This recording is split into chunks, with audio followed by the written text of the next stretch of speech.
Tauhid Metafisik Channel, spiritualis yang memiliki ilmu kebatinan tingkat tinggi, yang merupakan spesialis, pakar, dan master yang membahas tentang ilmu vibrasi antara diri, Tuhan, dan alam semesta, membahas tentang ilmu metafisika modern, ilmu kebatinan, dan mengupas tuntas rahasia tentang ilmu mustika, pusaka, dan benda berdua. Update video terbaru dan bantu kembangkan channel ini dengan mengklik lambang merah subscribe dan lonceng notifikasi gratis. Tidak ada ruginya untuk mengklik lambang merah subscribe, gratis, dan gratis. Selamat menikmati.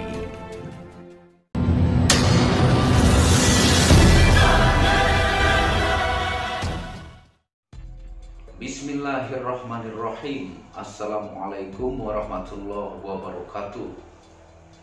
Alhamdulillahilladzi hadana li hadza wa ma kunna linahtadiya laula an hadanallah. Asyhadu an la ilaha illallah wahdahu la syarika lahu wa asyhadu anna Muhammadan abduhu wa rasuluhu la nabiyya ba'da. Rabbi shrah li sadri wa yassir li amri wahlul 'uqdatam min lisani yafqahu qawli. Alhamdulillah, bersama saya lagi dengan Muhammad Hamdan Al-Ghazali dalam second channel, yaitu Tauhid Metafisik. Pada kesempatan yang berbahagia ini, saya akan membahas tentang video santet secara logika. Ya. Saya akan mencoba menjelaskan Anda santet secara logika. Mudah-mudahan Anda mengerti tentang penjelasan saya ini, karena ini masuk ke ilmu hipnoterapika, masuk ya, ke ilmu vibrasi juga masuk. Jadi butuh pemahaman yang lebih dalam, dan Anda ulangi nanti videonya kalau Anda tidak paham ya, dan tonton sampai selesai supaya Anda mengerti, tidak menjadi fitnah dan tidak gagal paham karena ketidakpahaman Anda. Nah, apakah ilmu santet itu bisa dijelaskan secara logika? Bisa ya, tapi tetap akan masuk ke ranah metafisika. Apa sih metafisika itu? Metafisika itu sesuatu yang ada tapi tidak bisa dibendakan. Misalnya seperti alam bawah sadar ya, itu bisa dibahas, tapi untuk dibentuk menjadi sebuah benda itu, ataukah dilogikakan bentuknya itu susah ya. Ataukah seperti karma ya. Karma itu adalah Anda melakukan hal baik akan menjadi baik, itu metafisika, tidak bisa dibentuk dia menjadi zahir.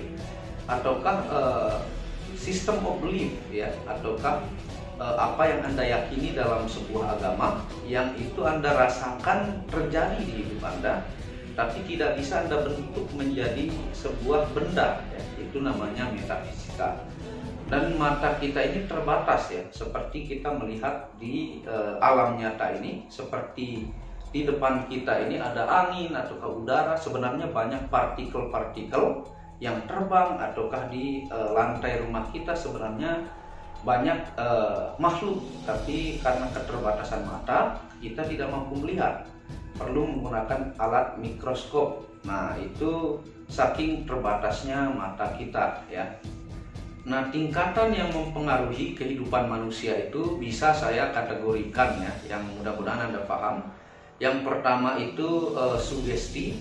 Sugesti itu biasa kalau Anda mungkin pernah melihat hipnoterapis ataukah yang bermain hipnotis, itu memainkan sugesti dan alam bawah sadar ya, itu sangat berpengaruh. Di atas sugesti itu ada namanya sistem belief ataukah belief of system, yang mana contohnya misalnya Anda menganut sebuah agama ya. Kenapa Anda mau sholat ataukah mau melakukan apa yang disuruh agama?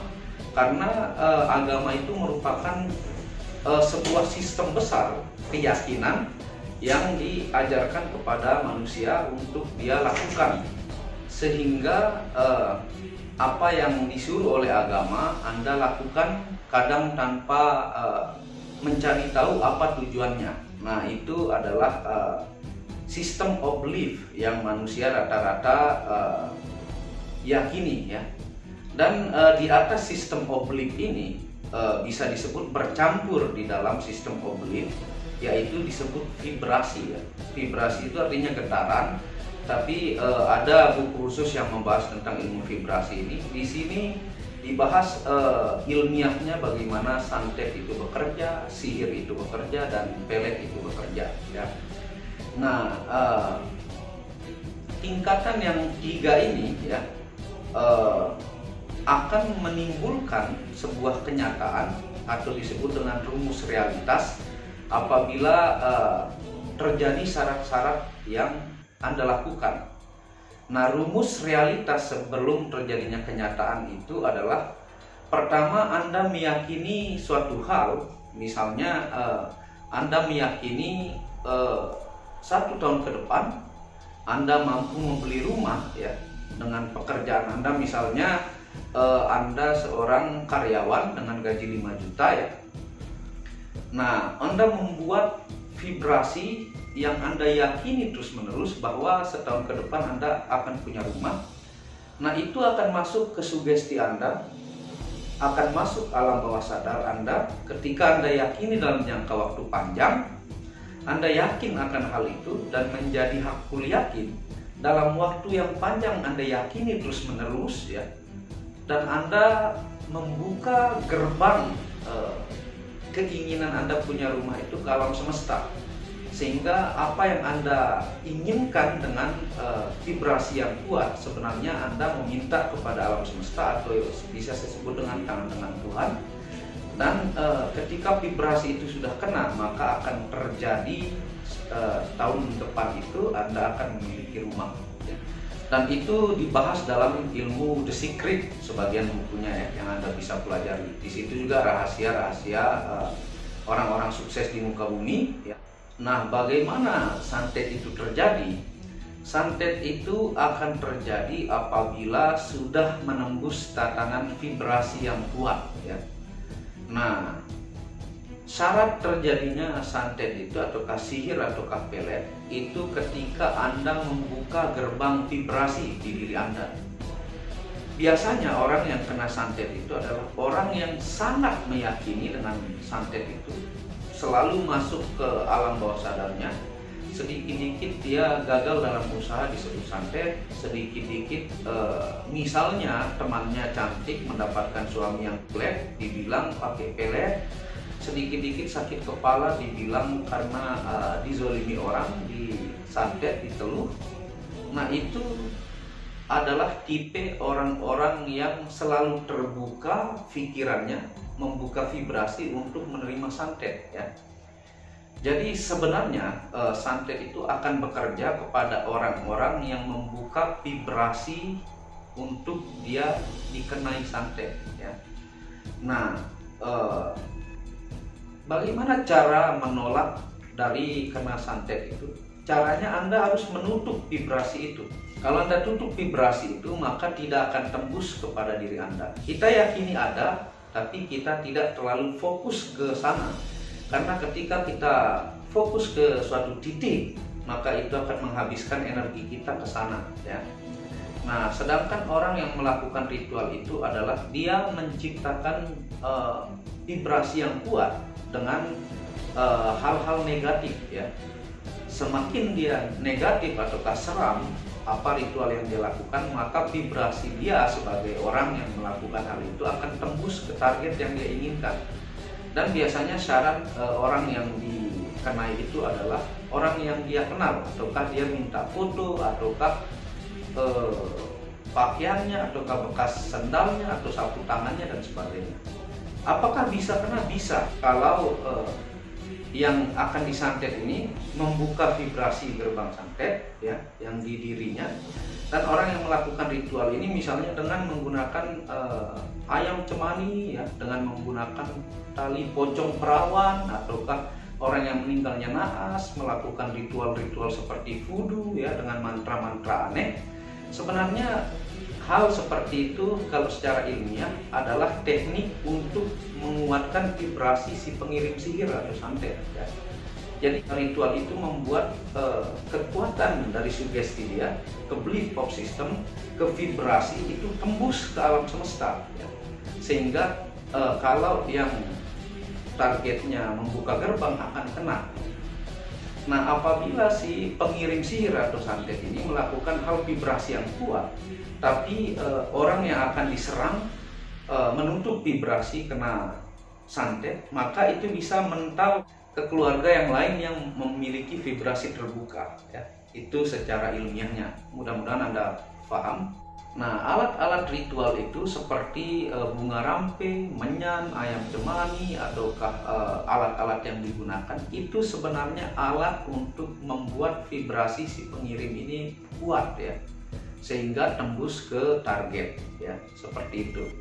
Sebenarnya santet itu bisa disebut dengan doa yang negatif.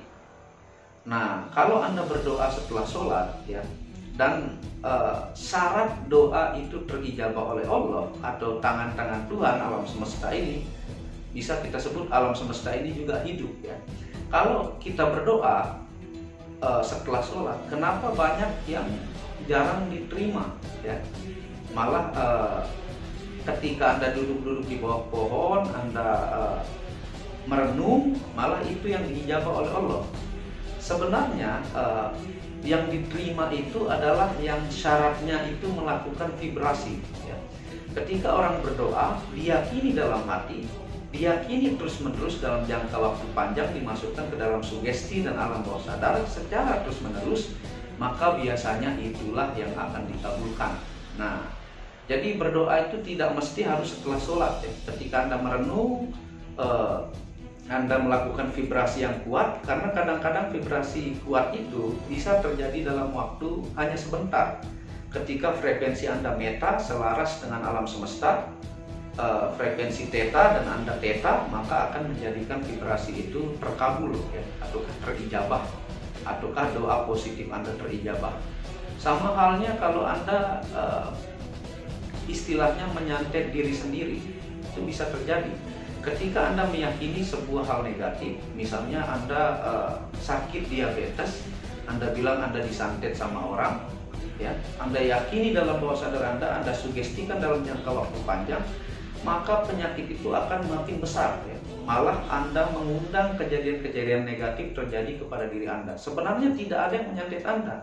Yang menyantet diri Anda adalah diri Anda sendiri. Nah, itu yang maksud saya vibrasi negatif ke diri sendiri. Nah, jadi santet, sihir, teluh itu merupakan doa negatif, ya, yang sama caranya bekerja dengan Anda berdoa setelah Anda sholat. Nah, ketika Anda berdoa setelah sholat, Anda yakini terus-menerus masuk ke alam bawah sadar dan Anda vibrasikan ke alam semesta, maka itu biasanya yang terijabah. Jadi kalau Anda mau menghindari serangan santet, sihir, dan sebagainya, tutuplah vibrasi dari santet itu sendiri.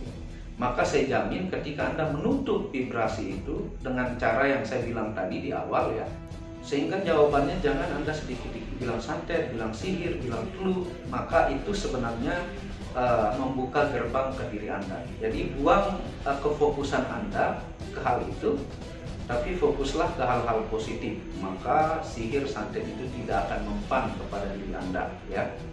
Dan tentunya orang yang mengirimkan santet ataukah vibrasi negatif ke orang lain, dia akan dibalas oleh karma alam semesta, oleh karma yang diberikan oleh Tuhan. Jadi dia mengirim energi negatif ke seseorang, maka Tuhan pasti membalasnya dengan berpuluh-puluh kali lipat, ya, seperti itu. Jadi semua ada risiko.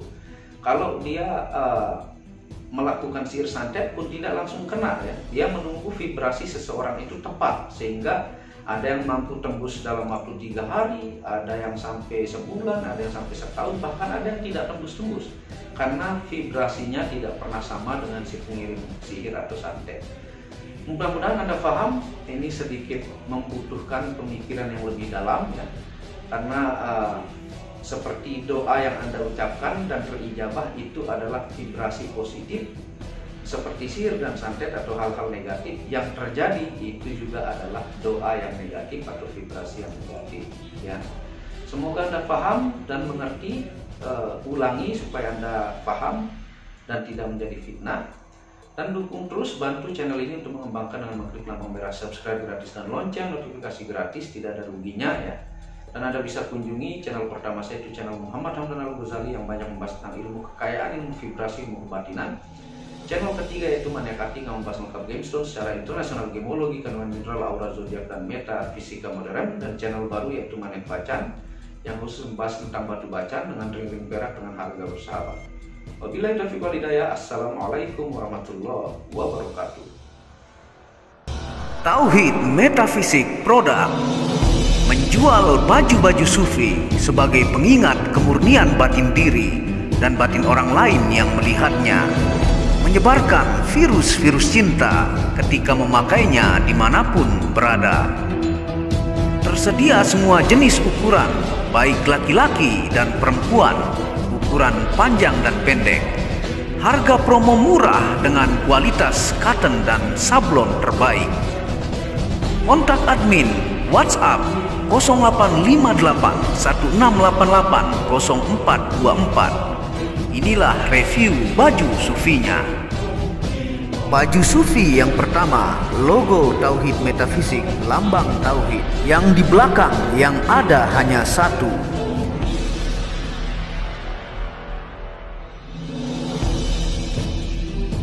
Baju sufi yang kedua, aku lebih memilih menjadi orang murni. Logo di belakang baju adalah Tauhid Metafisik. Baju sufi yang ketiga, ketika hawa nafsu takluk maka damailah dunia. Tulisan di belakang adalah logo Tauhid Metafisik.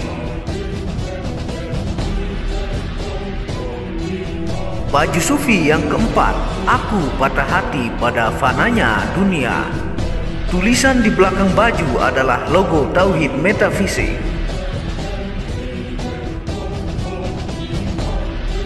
Baju sufi yang kelima, suara nuranimu bersih dan murni. Tulisan di belakang baju adalah logo Tauhid Metafisik.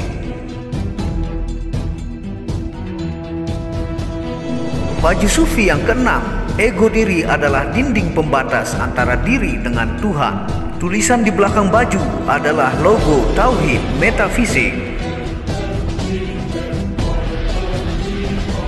Segera pesan baju-baju sufi, stok terbatas. Terima kasih.